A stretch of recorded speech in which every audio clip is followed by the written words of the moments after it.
introdução, mas antes eu gostaria só de citar os temas. Os irmãos já sabem de receber essa pastinha, né? Nós vamos desenvolver no decorrer do dia. E a gente vai ver que há um ordenamento aí crescente, né? Temático. Como o primeiro tema que a gente vai falar é as mentiras vendidas pela mídia e as verdades eternas da Escritura. Depois nós vamos falar sobre a revolução tecnológica e suas implicações na vida familiar. E por último, os perigos escondidos por trás da tecnologia. Essa última palestra vai ser uma palestra bastante informativa, né? Então a gente vai trazer alguns dados. A segunda também, né? bastante informativa. Alguns dados, algumas pesquisas recentes, né? Nessa área específica, né? Do que a internet e, vamos dizer assim, similares, tudo que está relacionado, né, a esse tipo de mídia, né, os instrumentos, aparelhos e tal, né? Então nós vamos trabalhar especificamente essas últimas duas palestras voltadas a pesquisas nessa área e o pensamento da ideologia que está por trás de todas essas coisas, né? Lógico que com viés da Escritura. A gente vai, eu acho que para alguns aqui, né, ou para mim também, é novo, muita coisa nova que a gente desconhece, que está aí, de certa forma, à nossa disposição, de uma forma muito fácil, né, a acessibilidade da internet é uma coisa assim, fora de controle, na verdade, né? Então, vamos orar para nós iniciarmos esse tema. Senhor, queremos te agradecer pela oportunidade que estamos tendo, Senhor Deus, de ouvir a tua palavra, de trabalhar com temas tão atuais e necessidades que nós, como crentes, como homens do nosso século, precisamos do Senhor Deus conhecer. Que o Senhor esteja mostrando cada dia mais e mais a necessidade que temos, Senhor Deus, de sempre voltarmos à sua palavra. Por mais que estejamos avançando tecnologicamente ou supostamente no conhecimento, que possamos entender que a tua palavra é a fonte de todas as coisas, é o princípio de tudo, é aquilo que norteia, assim, a vida do homem, assim, em toda e qualquer época. Nós possamos entender isso, em nome de Jesus. Amém. Bom, o tema da nossa palestra de hoje é as mentiras vendidas pela mídia e as verdades da Escritura. E inicialmente eu gostaria de dizer que todos nós, né? Surgiu aqui, ó. O mouse. Deixa o mouse.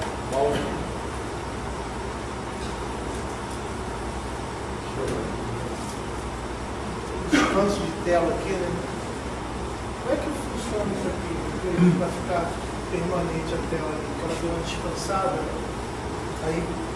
Não é como se online, não. Não, isso aqui está no inferior dele aqui, fazer aqui. Ah, é?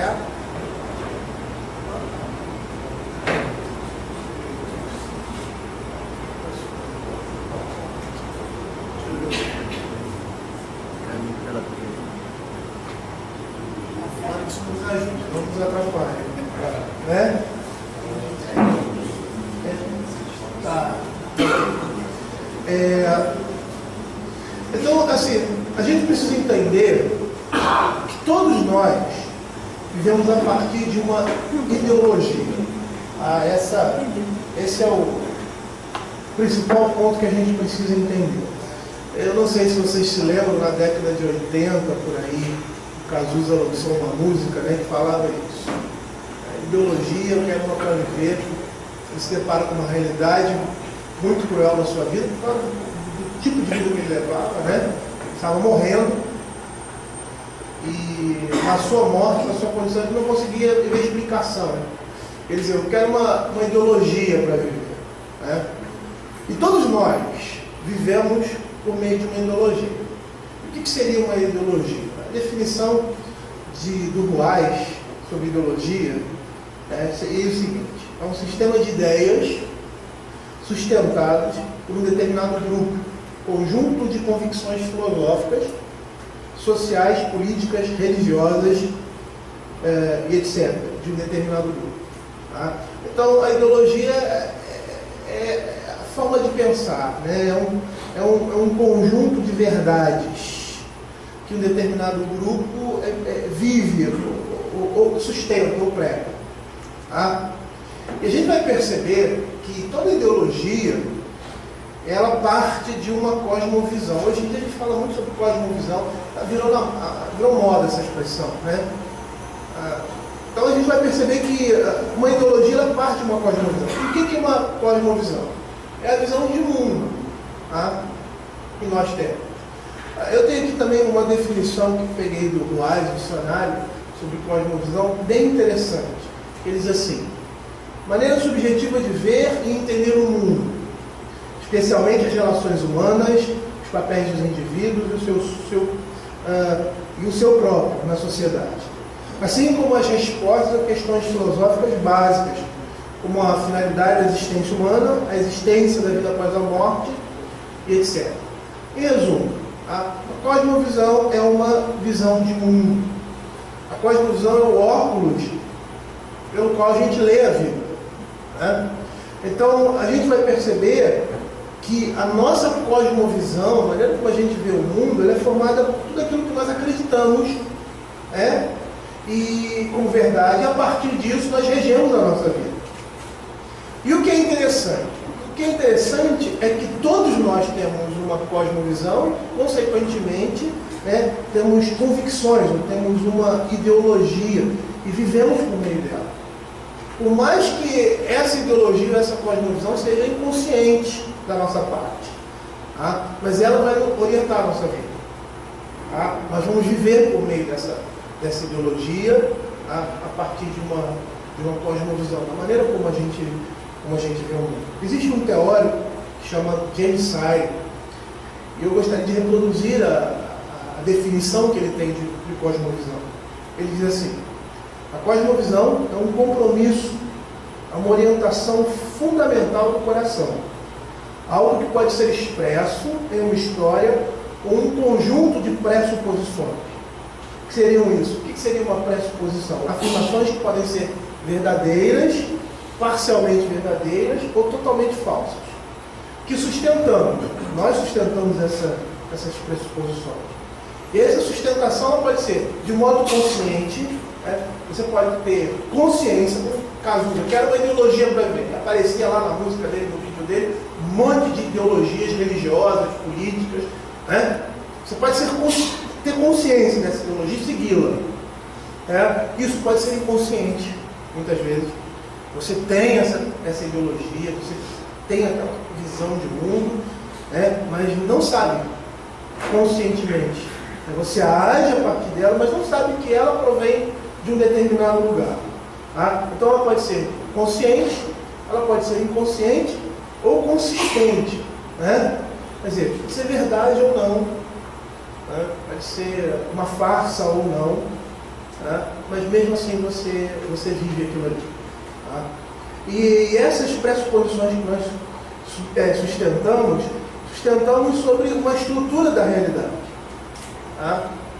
Significa que essa cosmovisão, ela provê os fundamentos, as convicções filosóficas, ou seja, a ideologia, as minhas convicções a respeito de determinado assunto, de determinado ponto de vista, de determinado comportamento. Tá? Isso é cosmovisão. Então, dentro dessa perspectiva, tudo que nós fazemos, como nós vivemos, como nós nos vestimos, o que nós comemos, como nos divertimos, tá? As nossas prioridades, o que pensamos a respeito do trabalho, da amizade, do amor, do casamento, da fidelidade, da honra, da integridade, tudo, tá? O mais natural que seja na nossa vida, ela vai partir de uma cosmovisão. Eu tenho alguns exemplos aqui interessantes de certas declarações que nós fazemos, ou que se faz aí, né, na sociedade, que elas são fruto dessa cosmovisão. Por exemplo, expressões assim: se não der certo, separa. Ou o melhor esposo de uma mulher, eu escutei isso certa vez de um diácono. O melhor esposo de uma mulher é o seu trabalho. Outra expressão muito usada por aí: não vou sustentar mulher preguiçosa, ela vai ter que trabalhar fora. Isso são frases que não foram criadas não. Que no decorrer da minha vida, da minha vida pastoral, da minha vida não somente pastoral, mas em sociedade, como crente, como já escutei essas coisas, né? Como, por exemplo, todos os caminhos levam a Deus. Engraçado que essas frases aqui, eu já escutei isso dentro da igreja, por crente. Falo dentro da igreja por crente. Ou, por exemplo, nunca encostei no dedo do meu filho, só olho para ele com aquele olhar de ódio, né, geralmente. E ele me obedece. Por que essas frases, essas declarações aparecem da forma como aparecem? Porque elas são frutos, elas estão sendo sustentadas por uma visão de mundo. Uma visão de mundo específica. E o que eu quero mostrar aqui para os irmãos, e esse é o tema da nossa palestra, que apesar de haverem muitas ideologias, ou melhor, cosmovisões que geram convicções, que geram ideologias, que geram ideias, no mundo existem muitas, né? Só existem em essência duas. Na realidade, só existem em essência duas, poderíamos dizer assim, ideologias que partem de uma cosmovisão. Só existem duas cosmovisões de mundo.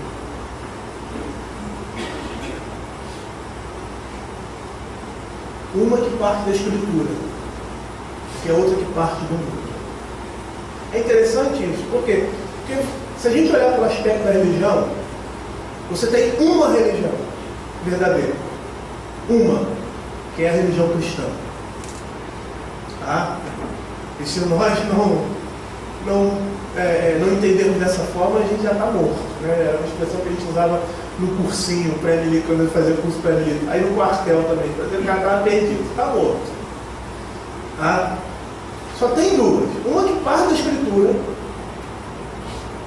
e uma que parte do mundo. E quando a gente olha pelo aspecto religioso, você vê várias religiões. Você já percebeu que desde a religião mais primitiva, como eles classificam, né, na sociologia da religião, mais primitiva, até a mais desenvolvida, né, segundo os padrões da sociologia da religião, todas elas não são bíblicas. Elas partem da justificação pelas obras. Até mesmo a distorção do cristianismo, ali no mundo judaico, que era a revelação inicial do Evangelho. Ali nós temos se a gente pode dizer assim, um próprio cristianismo. O povo de Deus, os judeus receberam a revelação, a religião revelada, estava sendo progressivamente trazida, revelada a eles. E ali você vê uma distorção. Por quê? Que distorção era essa? A justificação pelas obras. Por mais que todo o Velho e o Novo Testamento mostrem a justificação pela fé e apontem para isso, a lei é um sinal disso. O homem não poderia ser justificado pelas suas obras. E por isso ele recorreria a Cristo. Dos méritos de outro, de quem? De Cristo. que nós somos salvos. Percebam que todas as outras religiões, elas partem desse princípio. Por quê? Porque só existe essas duas cosmovisões. A da Escritura e a do mundo. Em todos os aspectos. Seja religioso, seja político, seja profissional. Por mais que a Bíblia não seja um compêndio de trabalho, ela fala sobre isso. Não só como nós devemos nos comportar, mas como nós devemos ser. E a perspectiva do trabalho na vida de um homem que teme ao Senhor. A Bíblia fala sobre tudo isso. Mas o mundo tem as suas convicções diferentes. Eu gostaria que os irmãos abrissem em 1 Coríntios capítulo 2, versos de 6 a 7. 1 Coríntios capítulo 2, versos de 6 a 7. Olha o que a palavra de Deus diz.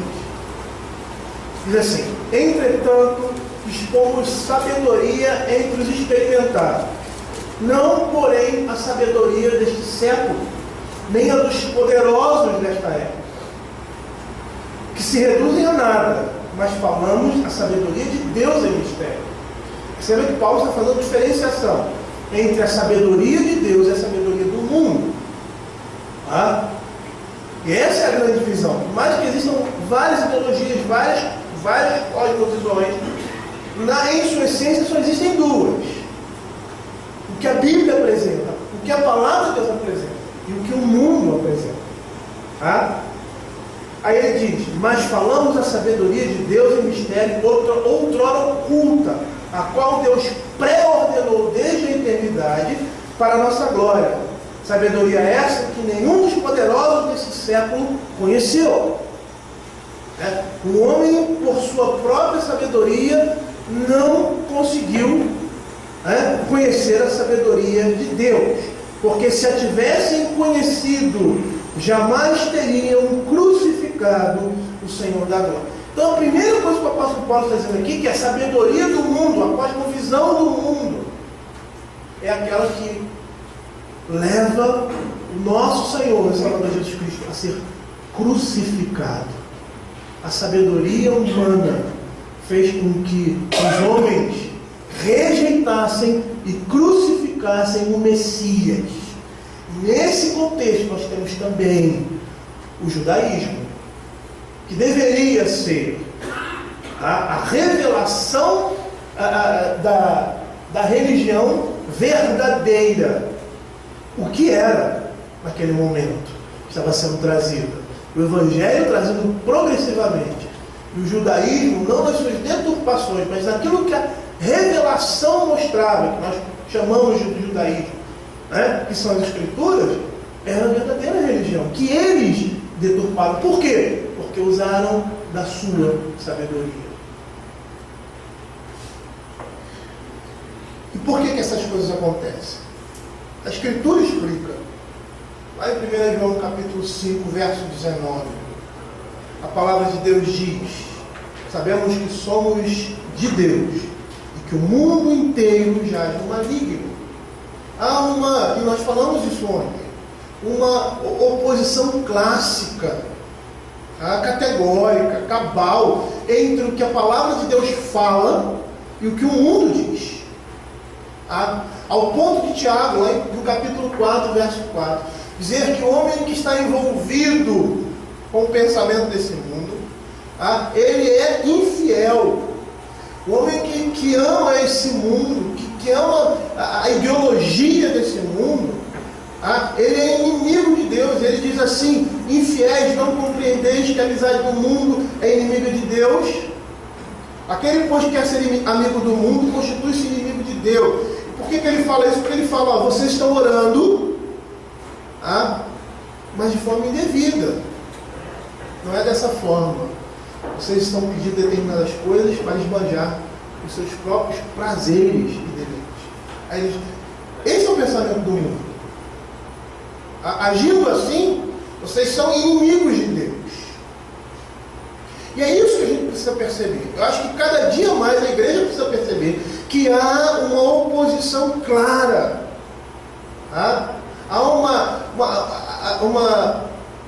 uma situação de incompatibilidade completa entre as verdades escritas e apresentadas na Escritura e o mundo. A gente, quando fala em Evangelho, a gente só pensa na cruz. A cruz representa o Evangelho. Mas o Evangelho é tudo o que está escrito do Gênesis ao Apocalipse.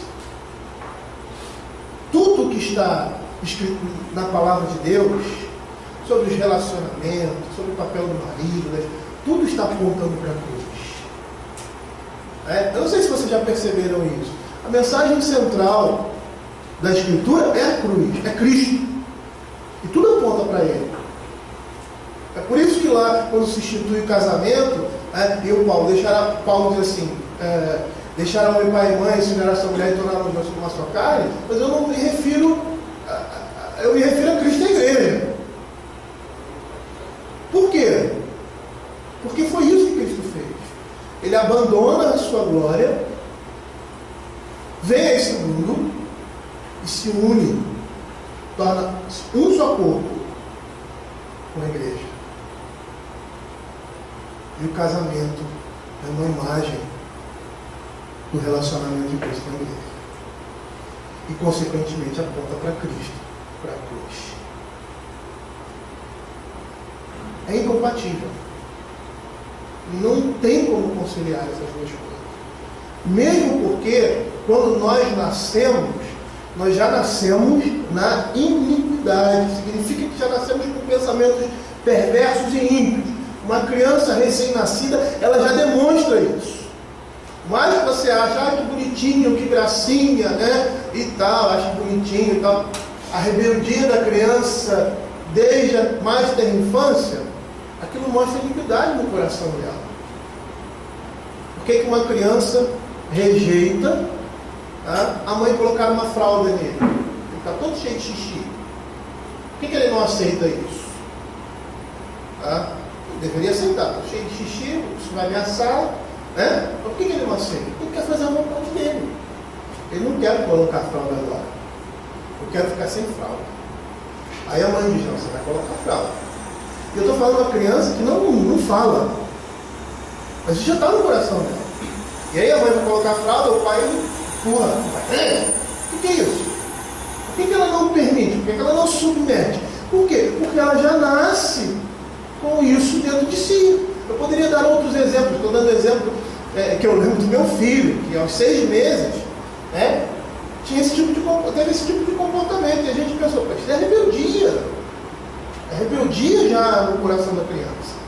Olha o que a palavra de Deus fala. Abram aí em Romanos capítulo 3. Em Romanos capítulo 3, verso de 10 a 18. Ele fala da situação do homem. Não há um justo, não há um sequer, não há quem entenda, não há quem busque a Deus. Todos se extraviaram e a uma se fizeram inúteis. Não há quem faça o bem, não há um sequer. A garganta deles é sepulcro aberto. Com a língua urna engano, o veneno de víbora está nos seus lábios. A boca eles a têm cheia de maldição e de amargura. Seus pés são velozes para derramar sangue. Nos seus caminhos há destruição e miséria. Desconheceram o caminho da paz. Não há temor diante de Deus. Não há temor de Deus diante dos seus olhos. O apóstolo Paulo vai dizer que os gentios estão alienados de Deus. Alienados de Deus, distantes de Deus. Essa é a situação do homem, do pensamento humano, do comportamento humano, desassistido da graça de Deus através do conhecimento da palavra. Por isso o mundo age como age. Por isso eles rejeitaram a Cristo. Porque essa é a natureza humana desassistida. Não aceitar a verdade. Não aceitar Cristo como seu Salvador. Não aceitar a mensagem do Evangelho. Não é assim que se faz. Deus não fez homem e mulher. Não existem só dois sexos. Existe um elemento neutro. No latim você tem masculino, feminino e neutro. Eu vou falar sobre isso. Está se criando isso hoje em dia. Ao ponto de algumas pessoas dizerem que uma pessoa já nasce assim. Por que eles não aceitam o que está não só evidente, que não existe um terceiro sexo, evidente na nossa biologia, mas na palavra de Deus. Por quê? Por causa da sua natureza. A mente desassistida da palavra de Deus, ela tende a se desviar de Deus. E é isso que o mundo apresenta. Abram aí João capítulo 3, verso 19. Olha o que o texto da Escritura fala. O julgamento é este: que a luz veio ao mundo, e os homens, o que fizeram? Amaram mais as trevas, os seus pecados, do que a luz, porque as suas obras eram más. Pois todo aquele que pratica o mal aborrece a luz, e não se chega para a luz, a fim de não serem arguídas as suas obras. É por isso que o mundo, que os homens lutam todo o tempo contra as virtudes mais excelentes da palavra de Deus. E Jesus representava isso. Ele era o santo. Ele incomodava. Às vezes você chega num determinado lugar e incomoda. Por quê? A sua presença já incomoda. Por quê? Porque onde você está, você é juízo, você é luz para aqueles que não são. Porque eles olham para o seu comportamento, olham para a sua vida, para a sua ética no trabalho. Por mais imperfeito que nós sejamos e pecadores que nós sejamos, nós somos santos, nós somos santificados por Deus. As pessoas olham para nós e veem isso. E elas se aborrecem com isso. Por quê? Porque elas não são assim. Porque o mesmo instrumento que causa ódio, causa aproximação. Esse é o poder do Evangelho na nossa vida, Ele traz luz, mas traz juízo também. Eles lutam contra as virtudes mais excelentes, que representam a revelação da vontade de Deus. Lá em 1 João capítulo 2, abram aí 1 João capítulo 2, verso 16.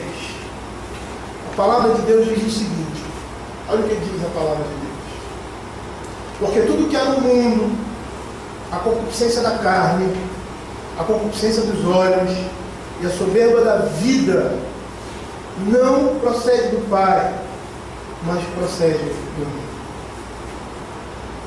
Precisamos entender, para começar a falar sobre essa questão de uso de televisão, uso de internet, a tecnologia, que é que tanto pode ser uma bênção como uma maldição na vida de uma sociedade, porque não é necessariamente o instrumento, mas como nós utilizamos o instrumento.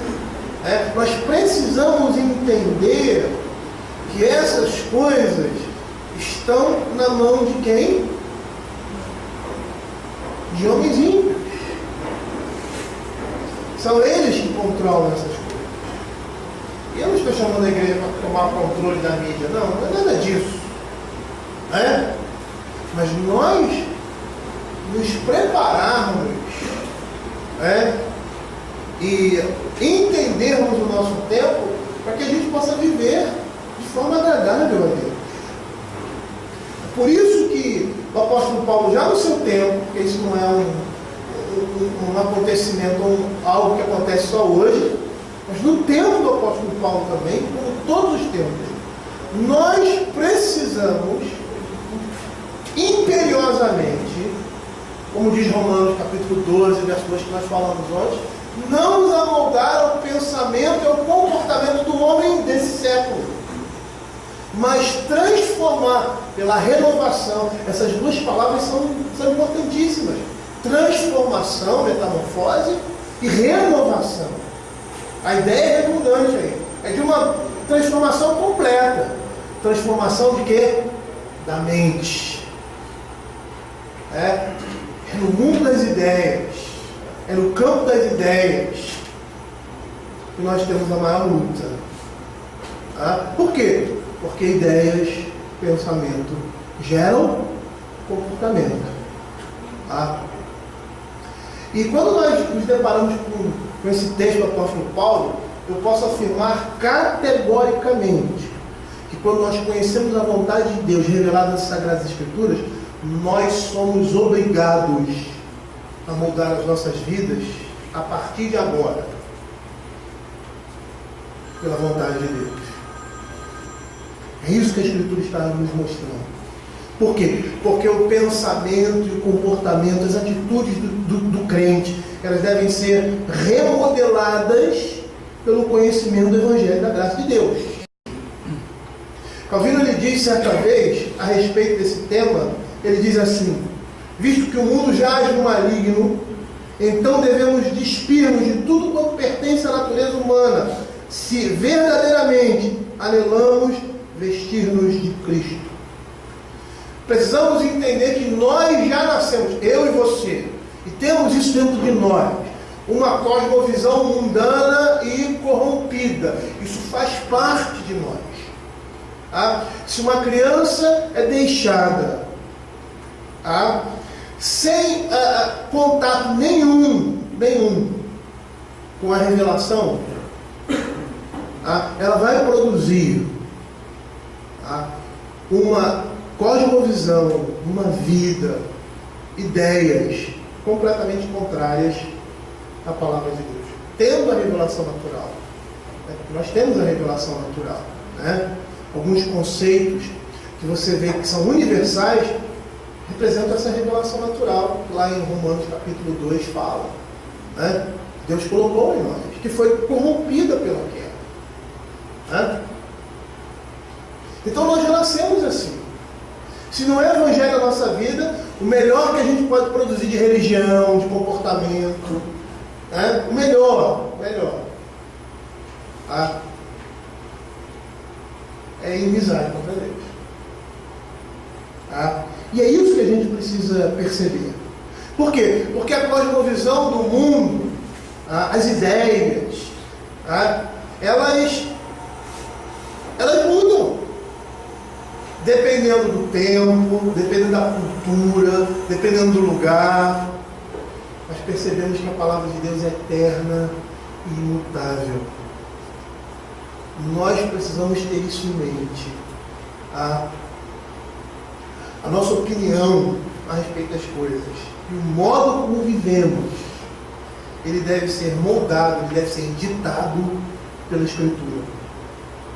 Afinal, ela é a nossa regra de fé e prática, né? Ela deve ser moldada pela Escritura.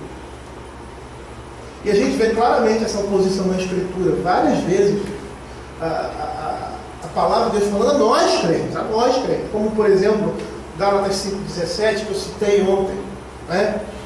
Olha o que Paulo fala: porque a carne milita contra o Espírito e o Espírito contra a carne, porque são opostos, para que não façais o que porventura seja do vosso querer. Paulo está falando para quem? Para crentes. Está dizendo que você tem o Espírito Santo, que o Espírito Santo lhe foi dado. Por que o Espírito Santo lhe foi dado? Para que você não faça a vontade da carne. Lá em Romanos capítulo 13, verso 14, o apóstolo Paulo vai dizer assim: revesti-vos do Senhor Jesus, e nada disponhais para a carne no tocante às suas concupiscências. É o que nós temos visto hoje com a mídia, com a televisão, com a internet. Eu não sou contra, nós vamos falar sobre isso mais adiante, de você não ver televisão, de você não usar a internet. Não sou dessa posição. Mas nós precisamos entender que essas coisas, muitas vezes, infelizmente, hoje nos nossos dias, estão a serviço da carne, estão a serviço das nossas concupiscências. Estão aí. Eu vou até adiantar uma coisa. Por exemplo, antigamente, se você quisesse ver uma revista pornográfica numa banca, primeiro que você não sabia que tinha. Só determinadas pessoas sabiam. Que determinadas pessoas eram essas? Pessoas que alimentavam a sua mente disso. Maníacos sexuais, vamos dizer assim. Então você chegava na banca, eu sempre que eu vi muito isso. Às vezes estava na banca comprando figurinha, aí chegava determinada pessoa, conversava com o jornaleiro ia lá atrás, pegava um negócio, uma revista preta fechada, entregava para o cara. Era assim, hoje em dia não é assim. Está ali, para todo mundo ver. E o pior, ela está à disposição de um dedo do seu filho de 6, 7, 11 anos de idade.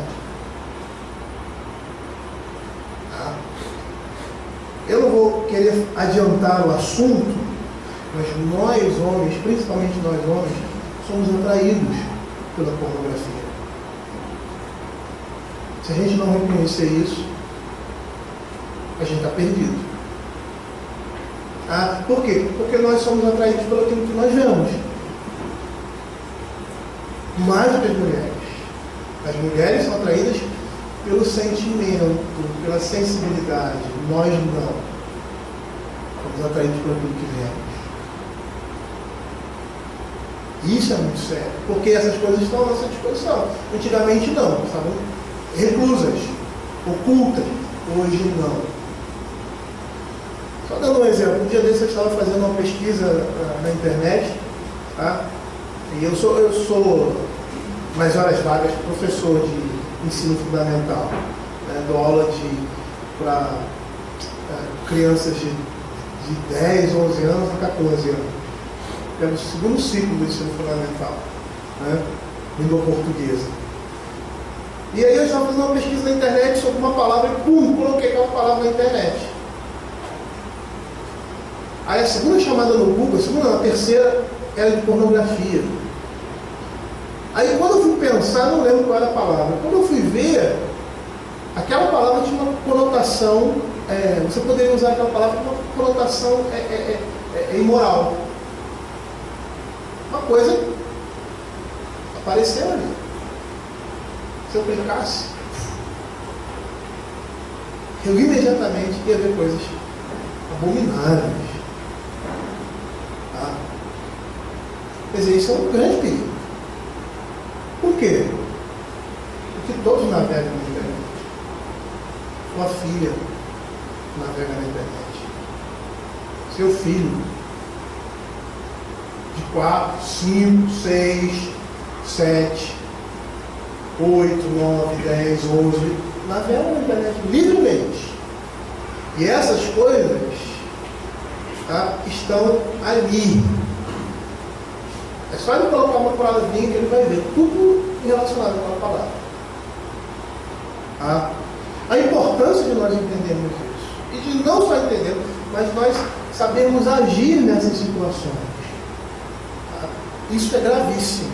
Isso é uma coisa seríssima. E nós precisamos olhar dessa forma. Tá? Porque senão, essas coisas vão adentrar dentro da nossa casa. E de forma assim, sutil. Tá? Eu vou dar exemplos, não somente de jovens, mas pessoas adultas, com esse acesso fácil à internet, mais adiante. Tá? Então, por que essa oposição? Porque o mundo tem essas coisas. Tá?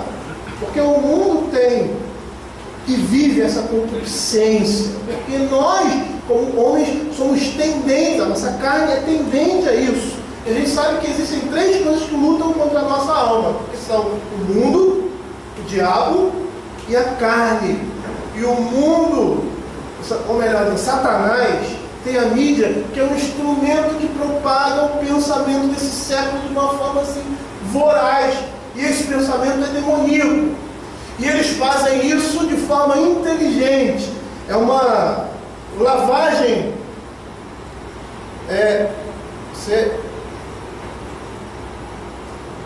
Ih, aconteceu aqui. Vou ligar de novo. Hã? Vou ligar o computador de novo. Tá desligado? O Kleber, me ajuda aqui. Eu toco no botão de liga dele. É isso que eu vou computador. É do lado aqui, Aqui, Oi? E aqui, voltou? O que aconteceu aqui? Tá sem.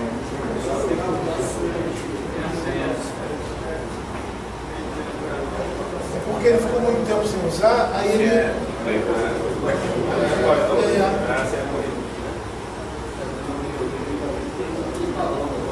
Pronto. Tá.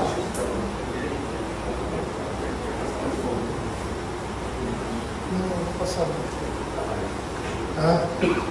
E é isso que eles fazem. Tá?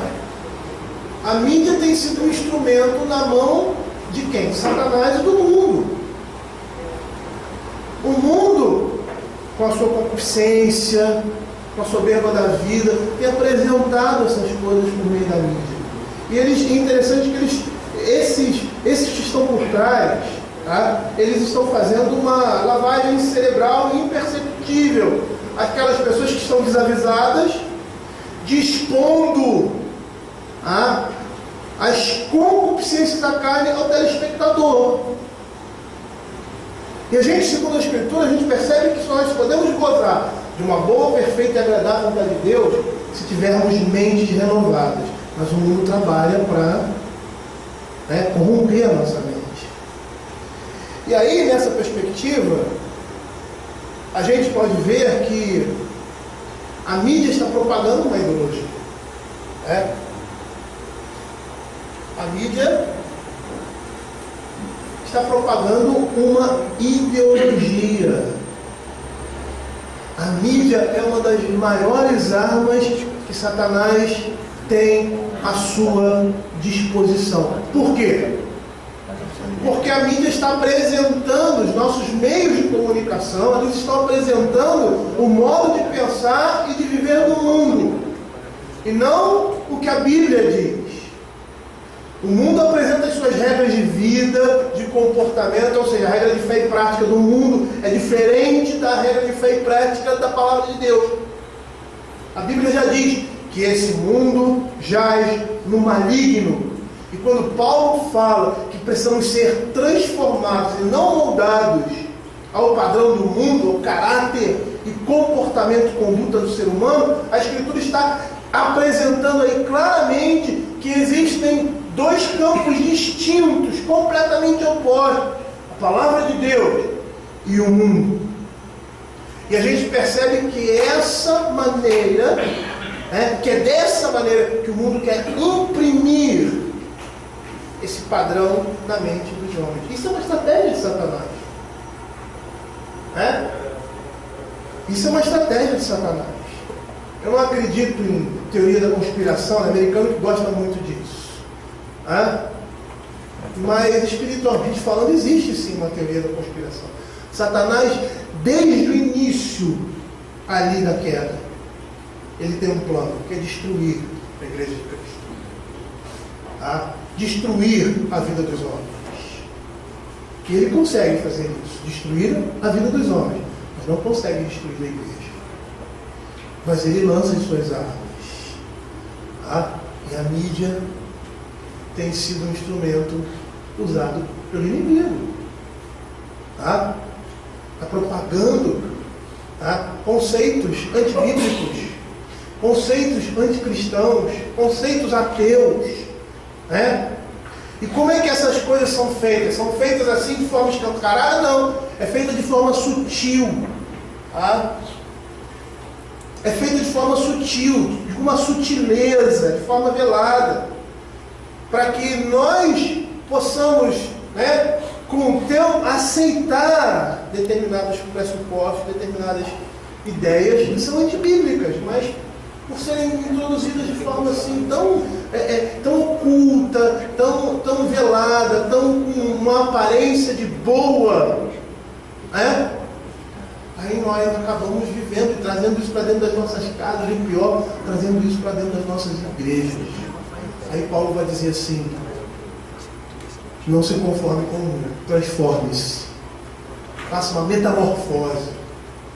O crente precisa metamorfosear-se, para que possa experimentar a boa e agradável vontade de Deus. A minha esposa, quando fala para mulheres e fala sobre novelas, que as novelas veiculam, ela diz assim, anotei aqui o que ela fala: uma mentira dita de forma eloquente, é isso que as novelas fazem, com muita convicção, várias vezes, por pessoas bonitas e bem-sucedidas, a torna uma verdade quase que indiscutível. Tá? E é nessa perspectiva, por exemplo, que nós vemos algumas verdades que eram anteriormente cridas como verdades, que deixaram de ser verdades, que se tornaram hoje mentiras. Por quê? Porque foram pregadas, foram ensinadas. Eu tenho aqui uma relação de 4. Olha que interessante. Tá? A primeira: divórcio e novo casamento era vergonhoso, né? Passou de vergonhoso para natural. Antigamente, o divórcio e o novo casamento representavam o fracasso da vida familiar. Percebam que eu não estou falando nada aqui da minha cabeça. Tá? É o que notoriamente a gente viu. Principalmente as pessoas aqui, os mais velhos, né? O pessoal aí que tem acima de 30 anos, o pessoal com 40 anos, até mesmo o pessoal mais novo, sabe disso. Porque era assim naquele tempo. Tá? Antes representava essas coisas. Hoje, divórcio e novo casamento representa o quê? A busca pela felicidade. E pasmem, muita experiência. Uma vez eu vi uma reportagem não, um programa, né, acho que era Hebe, sei lá o que, né? Tem mais um tempo aí. E aí, falando sobre isso, relacionamento familiar, as autoridades.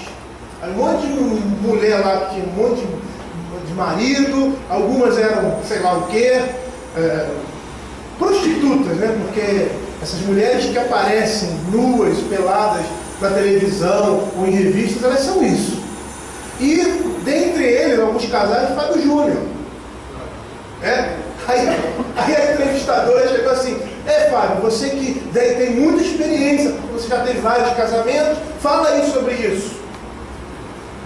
Quer dizer, olha o conceito. Aquilo que era antigamente representar fracasso na vida familiar, hoje é muita experiência. Então, o Fábio Júnior é um cara experiente, ele casou 6 vezes. Fala aí sobre casamento, você tem autoridade para falar.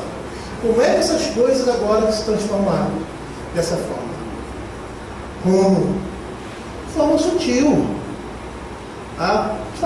Eu me lembrei agora, que quando eu era pequeno, que era bem pequeno, passou uma novela, né? Estúpido Cupido, quem lembra? Só 2.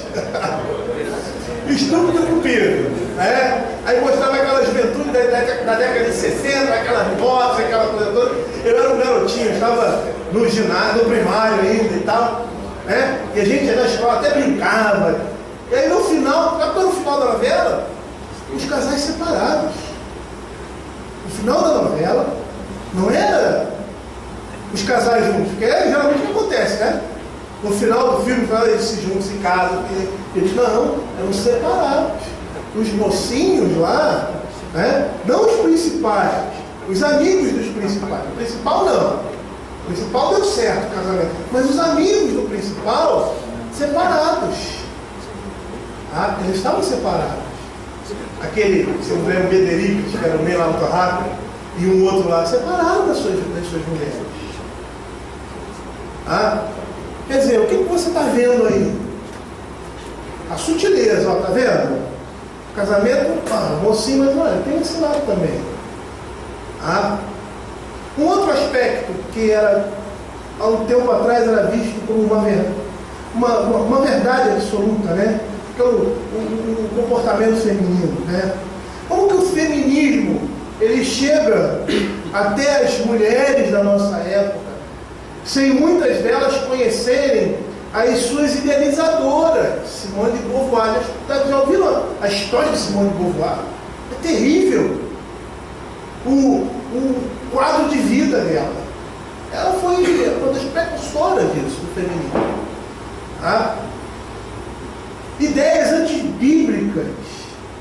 E você vê homens defendendo o feminismo. E o feminismo é uma completa oposição à masculinidade e à autoridade do homem que Deus estabeleceu na sua palavra. E não só isso, ele representa a masculinização da mulher. E, consequentemente, quando você masculiniza a mulher, o que você faz com o homem? Você feminiliza o homem. porta de entrada do homossexualismo. Tá? Feminismo, homossexualismo. O homossexualismo, pronto. Há 20 anos atrás, ou um pouco mais, ele era detestável e objeto de piadas. Ridicularização. O homossexual era ridicularizado. Hoje ele se torna aceito. E um comportamento respeitável. Como isso? Como é que essas coisas aconteceram? Foi de um dia para o outro? Não, eu vou até explicar para vocês como isso aconteceu. Tá? Porque uma vez eu estava vendo uma reportagem do Gilberto Braga, ele falou sobre isso. Ele é homossexual, né? Ele falou sobre isso. Escritor de novelas. E foi interessante, eu anotei aqui praticamente literalmente o que ele disse, eu quero reproduzir para os irmãos. Tá? Como é que foi que essas coisas aconteceram? De forma sutil, de forma velada. Elas são introduzidas aos poucos, pela mídia, pela televisão. Os homens vão comprando esse comportamento, a sociedade vai comprando esse comportamento sem questionar. Quando vê, está do jeito que está. Outra coisa, cenas de sexo. Como é que hoje a gente vê no horário? Eu sou professor, um dia eu cheguei na sala dos professores, sentei lá, os professores ali, colegas que às vezes não dá nem para conversar, porque eles falam às vezes muito palavrão e tal. Fica difícil, né? Você, às vezes, sentar para conversar com alguns colegas. São pessoas até que você tem você gosta, né? Mas aí esses estavam reclamando das novelas, porque estavam apresentando sexo explícito. O mundo, o próprio mundo não consegue aceitar isso tudo. Como é que hoje você vê isso? 8 horas da noite você vê um homem e uma mulher numa cama, seminus, tendo um relacionamento sexual ou dando a entender esse relacionamento. Antigamente, sabe como é que era? Não aparecia. Aí, com o tempo, era uma coisa assim que levava o homem, o telespectador, a pensar que eles estavam fazendo aquilo. Hoje em dia aparece. Tá? Qual a necessidade de aparecer cena de sexo explícito na televisão, numa novela ou num filme? Nenhuma. Tanto que se você cortar, você nem como fazia antigamente a censura, cortava, né? Aí os filmes vinham para o Brasil e você via o filme cortado, você nem imaginava que ali tinha uma cena de sexo. Por quê? Não tinha necessidade daquilo ali, né? Mas essas coisas foram colocadas de forma sutil. Esses dias eu estava lembrando de um programa de televisão, estava zapeando lá o canal fechado, né? E aí eu coloquei lá no Viva. Aí estava passando Chacrinha. Aí eu tirei Chacrinha. Eu me lembro que quando eu era pequeno, eu via Chacrinha. E quando eu olhei, na mesma hora eu tirei. Porque naquela época as mulheres, as chacretes, se vestiam pior do que as mulheres se vestem hoje. Elas estavam seminuas na televisão.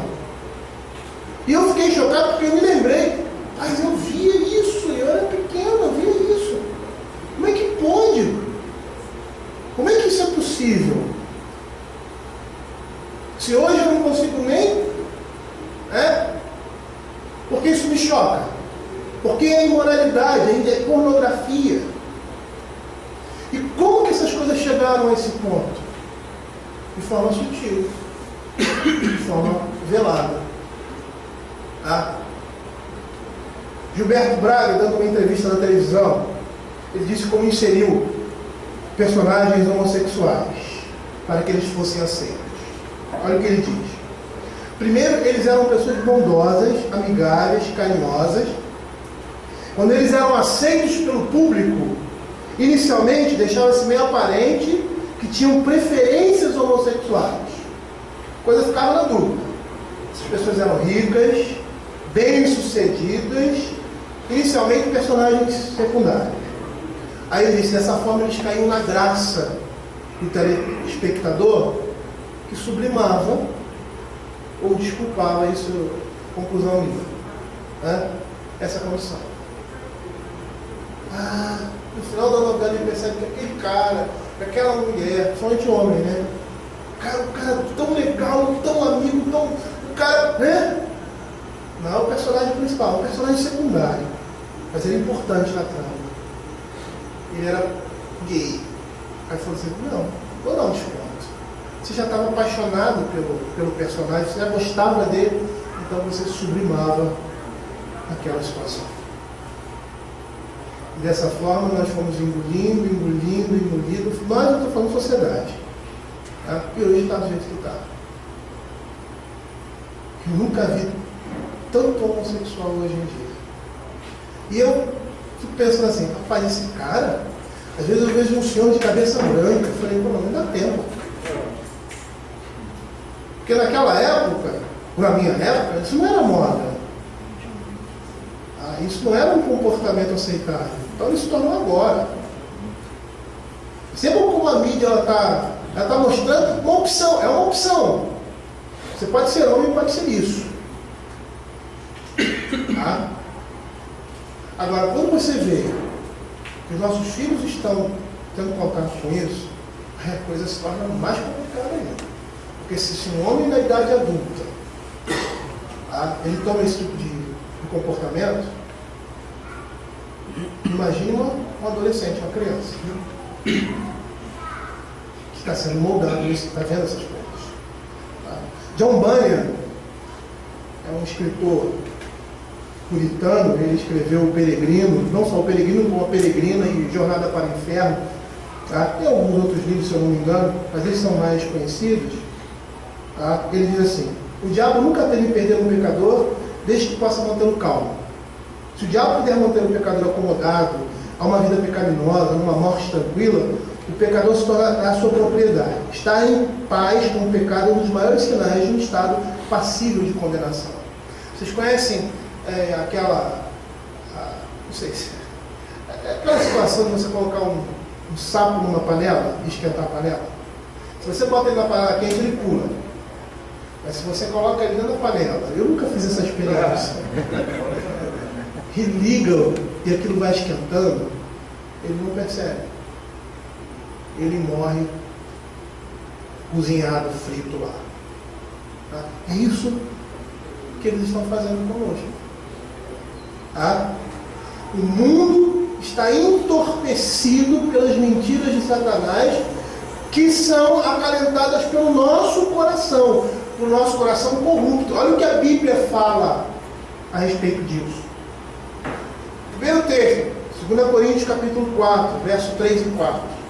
A palavra de Deus diz assim: se o nosso evangelho ainda está encoberto, para os que se perdem está encoberto, nos quais o Deus desse século cegou o entendimento dos incrédulos, para que não lhe resplandeça a luz do evangelho da glória de Cristo com a imagem de Cristo.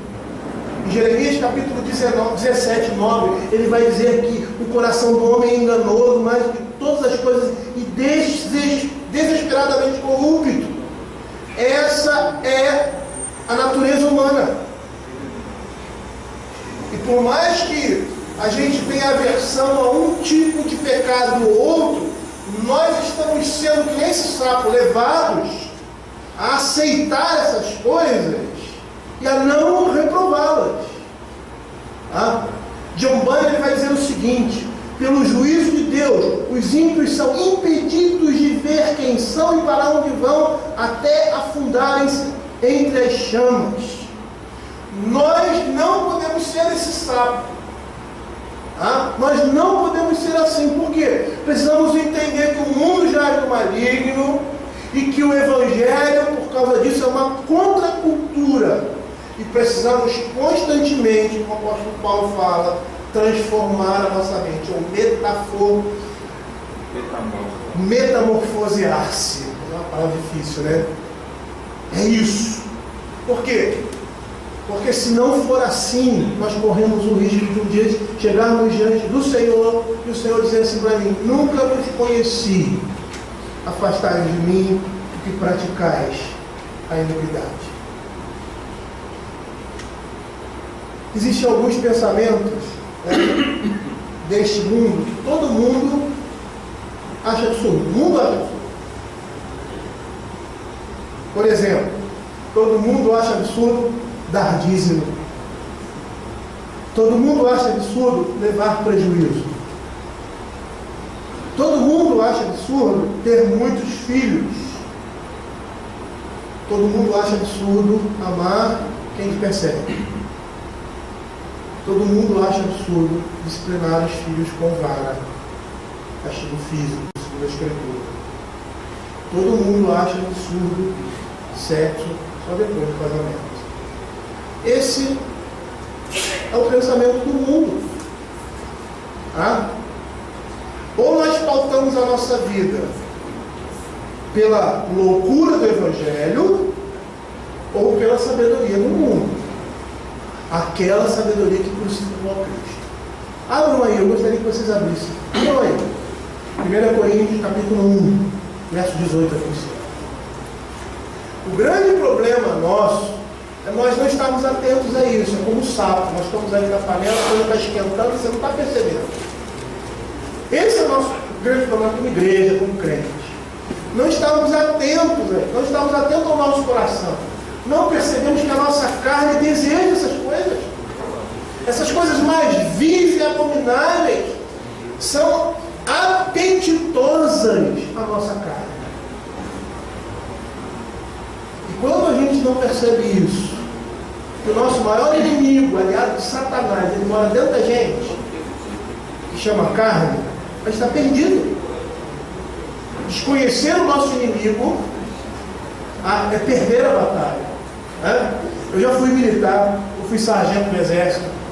E uma das coisas, quando você vai para a guerra, quando você se prepara para o combate, mais que eu fosse de logística, não era era uma combatente, é conhecer o inimigo. Desconhecê-lo é perder a guerra. É por isso que os espiões eram muito usados na guerra, né? Por quê? Porque ele estava ali, era um inimigo, mas ninguém sabia. A nossa carne é o espião do diabo, de Satanás. Diz John Owen, que luta contra a nossa própria alma. E nós precisamos entender que o mundo está colocando isso à disposição. Está colocando isso em grandes outdoors. A concupiscência da carne, a concupiscência da vida, a soberba da vida e a concupiscência dos olhos. Essas coisas estão sendo expostas. E se nós não entendermos que a nossa carne se alimenta dessas coisas e não mortificarmos a nossa carne, nós vamos perder essa guerra. Olha o que o texto da Escritura diz. Esse texto é muito interessante. Lá em 1 Coríntios capítulo 1, verso 18 a 25. Olha o que a palavra de Deus diz. Certamente a palavra de Deus é loucura para os que se perdem. Olha como Paulo fala da verdade do Evangelho comum. Para o mundo, o Evangelho a gente pensa, o Evangelho é a cruz de Cristo, o sacrifício de Deus. O Evangelho é tudo que está escrito na palavra de Deus. O seu centro é o sacrifício de Cristo. O seu centro é Cristo. Mas todas as coisas que estão reveladas na palavra apontam para Cristo e fazem parte do Evangelho. É loucura para os que se perdem, mas para nós que somos salvos, poder de Deus. Pois está escrito: destruirei a sabedoria dos sábios e aniquilarei a inteligência dos instruídos. Onde está o sábio? Onde está o escriba? O inquiridor desse século? Porventura não tornou Deus louca a sabedoria do mundo? Visto como na sabedoria de Deus o mundo não conheceu por sua própria sabedoria. Percebam os dois caminhos. Se eu quero conhecer a Deus, eu tenho que andar nos seus caminhos. Porque se eu andar nos caminhos da sabedoria do mundo, eu não vou conhecer a Deus. Pelo contrário, eu vou me distanciar de Deus. É por isso que muitas igrejas e pastores se perdem. Porque eles querem atrelar a pregação da palavra para torná-la, sei lá, seu orgulho, ou sei lá, para que a igreja veja que eles são inteligentes, ou que são estudados, né? Aí eles gostam de citar filósofos, eles gostam de citar sociólogos, eles gostam de citar a sabedoria desse mundo.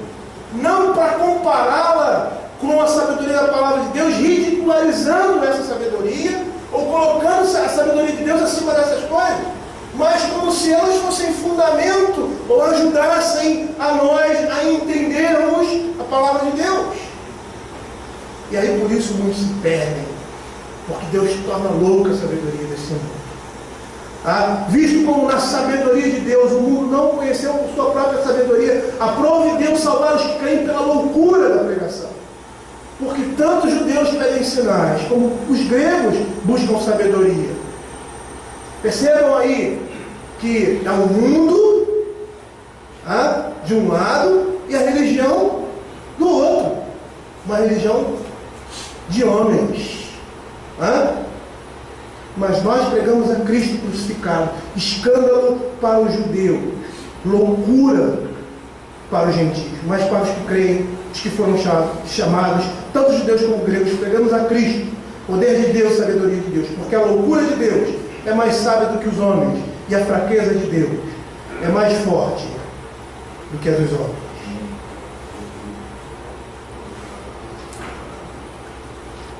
Eu sei que meu tempo está.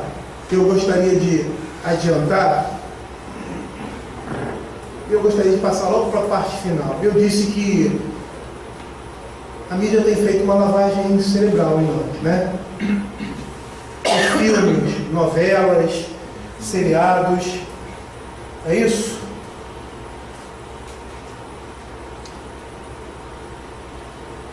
Qual é a cosmovisão das pessoas que estão por trás dos filmes e das novelas? Em que eles baseiam as suas vidas?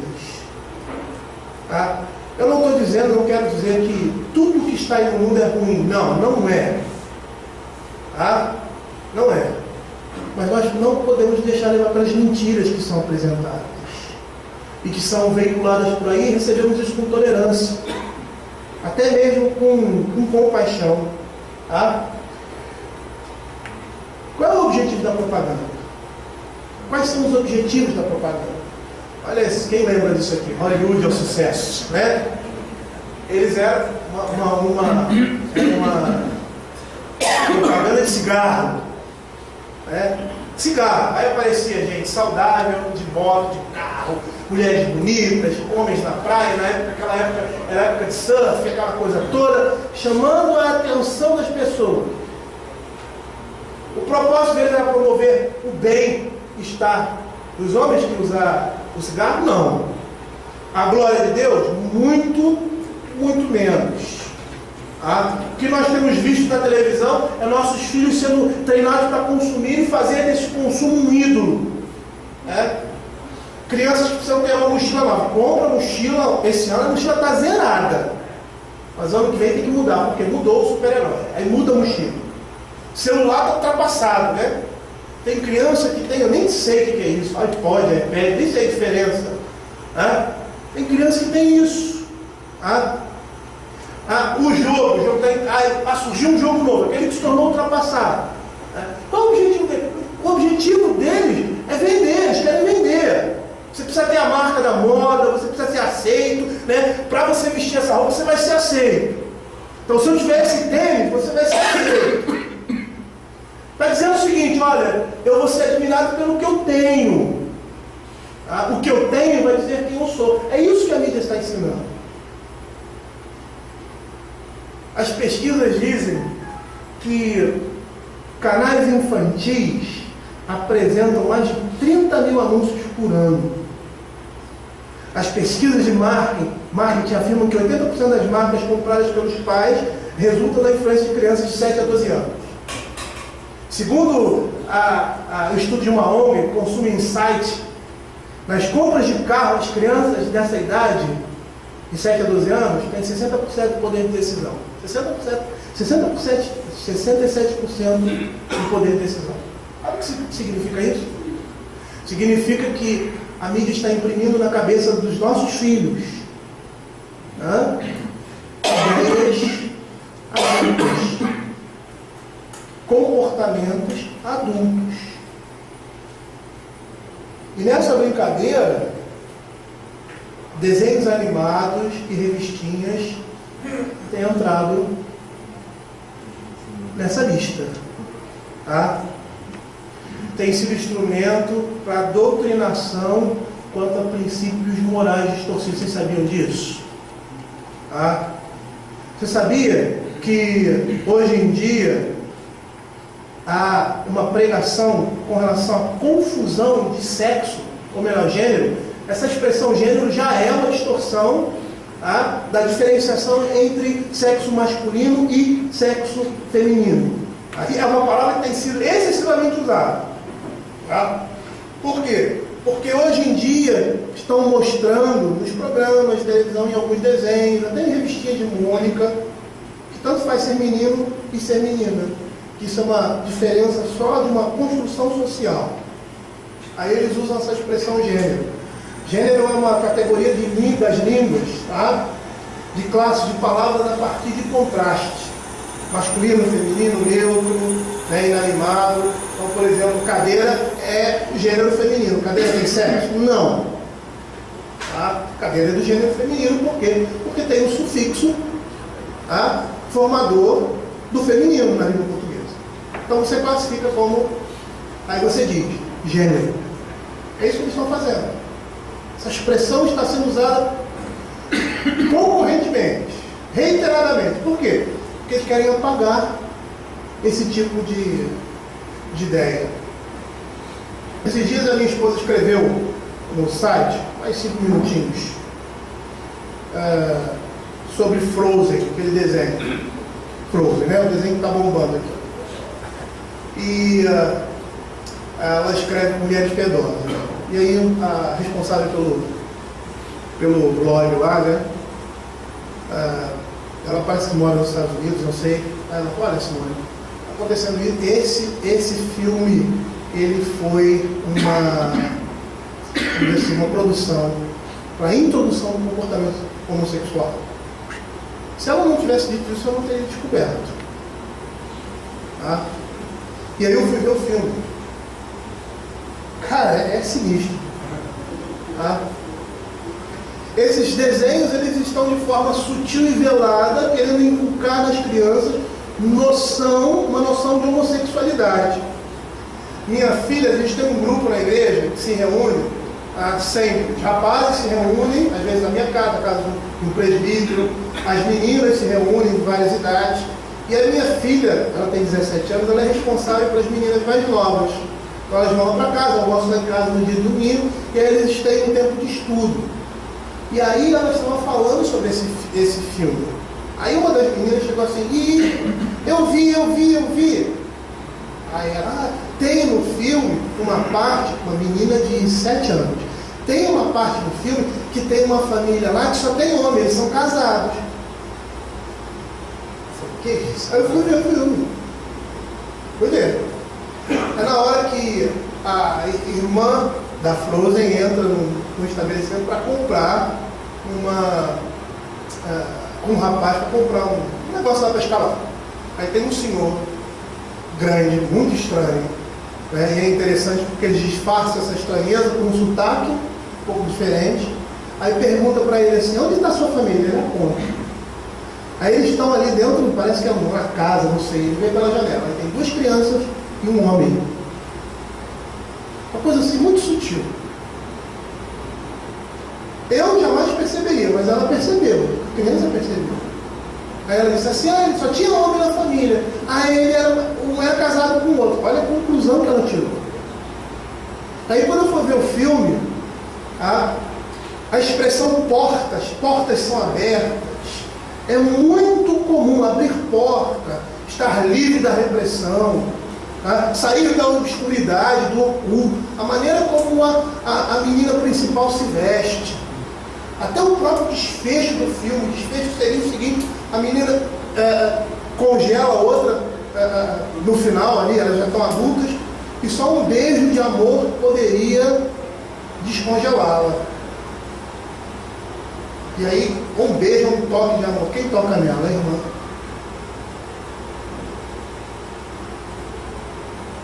Sutil, né? Se alguém não tivesse me avisado, eu teria embarcado. E de repente eu não teria percebido essas coisas. Mas eu não sou daquele tipo de pessoa, nunca fui de ficar demonizando desenho, filme, não. Nunca fui. Mas como eu sou de letras e você trabalha com literatura, tá? Você vê o que essas coisas são por trás. Eu já vi outros desenhos da Disney e a gente vê uma coisinha aqui ou qualquer outro desenho uma coisinha ali, né? Mas é interessante que há toda uma caracterização ali, que é uma maneira de você... As mocinhas, elas não se casam no final. Não há um desfecho, como sempre houve nos filmes da Disney. Não há esse desfecho de um casamento, né? A própria atitude assim, dos pais é uma atitude assim arbitrária. A menina foi um acidente. Mas acho que vocês já viram aí esse filme, né? Um acidente que aconteceu e os pais de forma arbitrária prendem ela num lugar, trancam ela, né? Qual o objetivo disso? Depois os pais morrem, elas ficam sozinhas. E ela se liberta quando abandona essas peias da autoridade dos pais. Quer dizer, percebam que são coisas sutis, mas se nós formos ao fundo dessas coisas, nós vamos perceber que existe uma ideologia que está sendo apresentada. Uma vez apareceu naquele desenho, os Padrinhos Mágicos, tá? O pai e o menino mudando de sexo. Por que isso acontece? Por que eles mudam de sexo? Mudam de sexo, mas continuam com aquela estrutura masculina. Vocês já viram os filmes na televisão? Hoje as mulheres são as mocinhas, não são mais os homens. Aí você vê aquele filme antigo da Xanga, que é uma mulher grandona e tal, aí defende o cara pequenininho lá, a mulher defendendo o homem. Filmes policiais, as mulheres estão à frente, os homens atrás. A Warner lançou um filme que um cara, ele é feito praticamente em laboratório, ele é tipo um ciborgue. Então ele é uma experiência americana, um soldado, né, sei lá, tipo um soldado universal. E os Estados Unidos gastou $1 milhão de dólares com ele. Aí coloca um guarda-costa para protegê-lo, porque ele é um cara meio assim, né, e tal, e vai, não tem esse negócio do perigo. Como ele tem algumas habilidades porque ele foram colocadas, né, artificialmente, aí coloca um guarda-costa para protegê-lo. Quem é? Uma mulher. Aí tem uma cena que ela pula na frente dele assim, porque ele vai dar um tiro nele, ela vai pular na frente dele. Ridículo isso.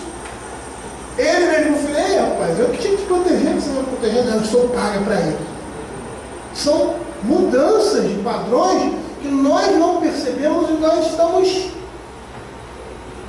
nos alimentando disso. As novelas, por exemplo, já perceberam? As esposas que são donas de casa são mulheres ignorantes, mal arrumadas, desinteressantes ou incompreensíveis e até pouco femininas. Como é que são as amantes?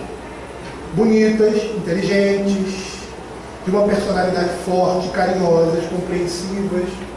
Tudo que as esposas não são. O que eles estão dizendo? É melhor abandonar e ter um caso extraconjugal, largar a sua família e constituir outra. Os maridos traídos com as suas mulheres são grosseiros, indelicados, insensíveis, truculentos. Aí os amantes dessas mulheres são os mocinhos. Primeiro, né? São bonitos, interessantes, sensíveis, preocupados, excelentes pais. Separados. São excelentes pais, né? Em contrassenso. E já perceberam que esses personagens padrões aí, né? Personagem padrão, melhor dizendo, eles sempre tomam decisões erradas, preconceituosas e se mostram intransigentes e mal-humorados, como nós vimos lá no desenho de Frozen. Os pais que prendem a menina porque aconteceu um acidente, ela não consegue controlar o seu poder, eles não ensinam, eu vou ajudar você a controlar isso. Não, eles prendem ela. Você vai aprender isso aí, tranca a menina. É uma atitude arbitrária. Por que isso? Porque eles estão indo contra a autoridade estabelecida por Deus. Já percebeu que o casamento padrão na televisão, nos filmes, ele é chato, monótono, sem graça, sem vida? Já percebeu isso? Já percebeu que o adultério é sempre recompensado? E é isso que as pessoas pensam. Quando o amor acabar, a gente casa, a gente separa. Por quê? Porque cai naquela rotina, cai naquela monotonia. A gente pensa que num relacionamento íntimo, conjugal, porque as novelas e os filmes dizem isso, você vive aquela paixão o tempo todo. Impossível. Sabe por quê? Porque a paixão representa a infância do relacionamento. Mas é isso que as novelas pregam e a gente acredita. Já percebeu que adultério é sempre recompensado? Filhos de famílias desfeitas são felizes e bem resolvidos com seus pais. Vai ver isso na prática. Não é verdade. Mas a televisão mostra isso. E agora, a homossexualidade é algo ilustre e nobre. Os homossexuais vivem felizes e sem problemas de consciência. São conselheiros, já percebeu? São conselheiros amorosos e muito bem resolvidos. E com padrões morais altos, exceto, claro, a homossexualidade. É isso que o mundo produz. E nós estamos nos alimentando dessas coisas. Tá? Nós estamos permitindo que essas coisas entrem dentro da nossa casa. Eu não estou dizendo para você desligar o computador, desligar a televisão, não estou dizendo isso. Tá? Eu não sei, acho que vai chegar a hora que vai ter que ser assim. Porque está difícil cada dia. Né? Mas isso aí não é normativo. Né? Isso aí, se alguém chegar a essa conclusão, eu conheço, meu sogro, por exemplo, não tem televisão em casa. Não vê televisão. Né? Então, ele tem a posição dele lá, e eu acho até que ele está certo. Né? Mas isso não é uma cara, televisão mais se vê, mas não, tem programas bons, tem programas bons. A cada dia mais difícil, mas tem. Agora, sabe qual é o grande problema? E essa é a temática. Essa é a temática do nosso encontro. Nós, como família, principalmente nós como pais, não podemos deixar os nossos filhos se alimentarem disso. O problema, eu vou até adiantar outras palestras, o problema é que as babás dos nossos filhos são a televisão, a internet, é isso. Eu conheço jovens que foram criados, vendo Malhação. Sentavam na televisão 8 horas da manhã, aí ficava até meio-dia, aí ia para a escola, vamos dizer que voltar às 6 horas, de 6 às 10 a novela. Famílias que vivem dessa forma. Nós estamos deixando que os nossos filhos e que nós mesmos sejamos discipulados pelo mundo, pela concupiscência da carne, pela soberba da vida. Precisamos estar atentos a isso. Por quê? Porque é isso que o mundo apresenta. E nós precisamos ser seletivos. Se não quisermos que as nossas mentes sejam moldadas à imagem do mundo. É isso que Paulo está falando aqui. Não vos conformeis com este mundo. Nós não podemos nos alimentar dessas coisas. Nós não podemos viver olhando essas coisas. Nós não podemos ter a nossa vida voltada para isso, como muitas famílias têm. Muitas famílias têm. Muitos homens e mulheres passam horas e horas vendo televisão, se alimentando de conteúdo da internet, e a vida familiar, a vida com os filhos, e principalmente a leitura da palavra de Deus, a oração, essas coisas não são vivenciadas em família.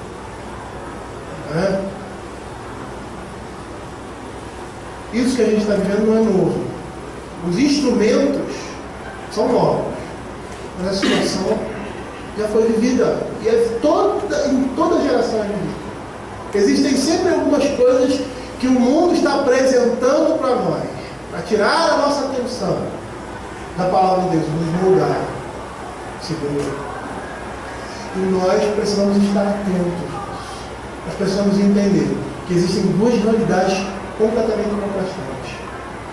A ideologia do mundo, o que o mundo prega, o que a sabedoria desse mundo fala, e o que Deus fala na sua palavra.